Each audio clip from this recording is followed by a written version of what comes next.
দর্শক, গত ৫ই আগস্ট দেশ আরেকটি স্বাধীন লাভ করেছে ইতিমধ্যে। এরপরে যেগুলো ঘটনা ঘটেছে সেই ঘটনা সবাই দেখেছেন। ব্যাপক ধ্বংসযজ্ঞ চালানো হয়েছে। আমরা এই মুহূর্তে অবস্থান করছি সাবেক আইনমন্ত্রী আনিসুল হকের বাসায়।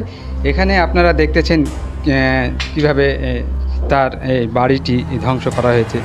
এখানে কোনো কিছুই দেখা যাচ্ছে না, মানে খালি শুধু কিছু মাত্র কাগজপত্র আছে।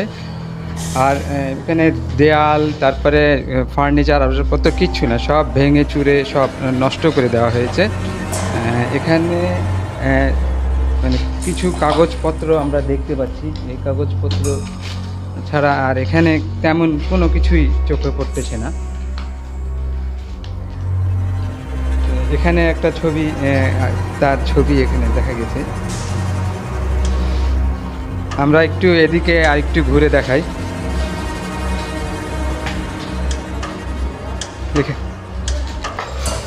এখানে যে এখানে দেখেন কোনো কিছুই না, সব ভেঙে চুরে নষ্ট করে দেওয়া হয়েছে।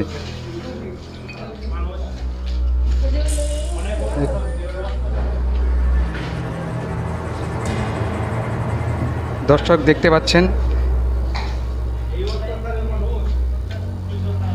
এখানে মানুষ, তারা বলতেছে যে তারা নাকি অনেক অত্যাচার করেছে।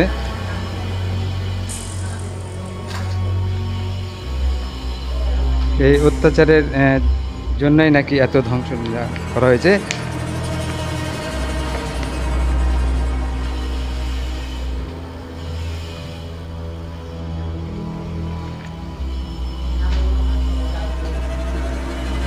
আমরা একটু এদিকটা ঘুরে দেখাই।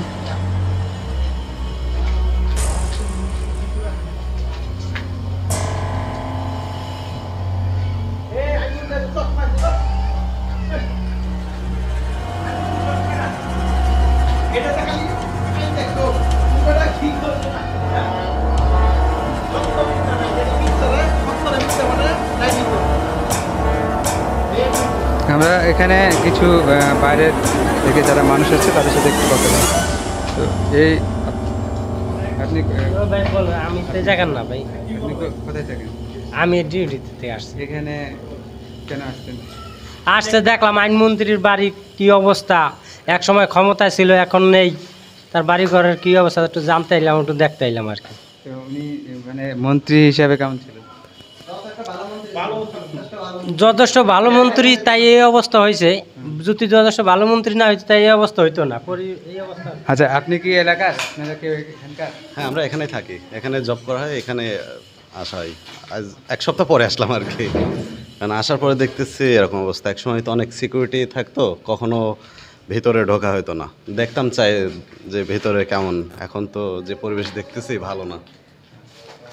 দর্শক, আপনারা দেখতেছেন এখানে মানুষজন আসছে। আসলে তারা যে এই আইনমন্ত্রীর বাসার আশেপাশে মানুষ আসতে পারতো না, তাই বাসাটি ভেতরে কেমন সেই দৃশ্যটি এখানে দেখার জন্যই তারা এসেছে, যে কেমন ধ্বংস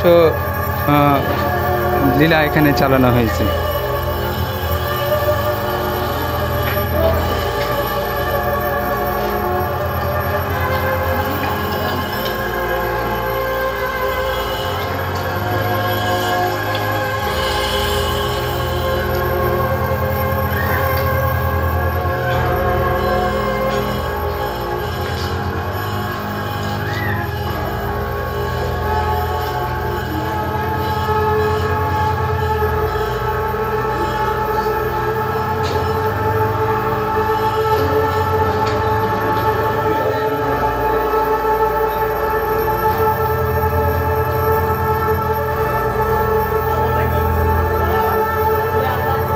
এখানে আপনারা যে সিঁড়ি দেখছেন, সিঁড়ির এই যে রেলিং, এখানে কোনো কিছুই বাদ রাখে নাই, সবগুলো ধ্বংস করে দেওয়া হয়েছে এখানে।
এটি আইনমন্ত্রী সেই বাড়ি, আপনারা দেখতেছেন। এই বাড়িতেই ব্যাপক ধ্বংসলীলা চালানো হয়েছে এখানে। এখানে এই মন্ত্রীর এলাকায় আশেপাশে যে রাস্তা, সেই রাস্তাটা পর্যন্ত ব্লক থাকতো এখানে। আমরা এখানে একটা গাড়ি দেখতে পাচ্ছি, গাড়িটি কীভাবে ধ্বংস করা হয়েছে সেই দৃশ্যটি আমরা এখানে দেখাবো।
তো দর্শক, আপনারা এখানে দেখলেন যে কিভাবে সাবেক আইনমন্ত্রী আনিসুল হকের বাসায় এখানে ধ্বংসলীলা চালানো হয়েছে। এর পরবর্তীতে আরও অন্য যাদের বাসায় হামলা চালানো হয়েছে আমরা আপনাদেরকে পর্যায়ক্রমে দেখানোর চেষ্টা করি। ধন্যবাদ।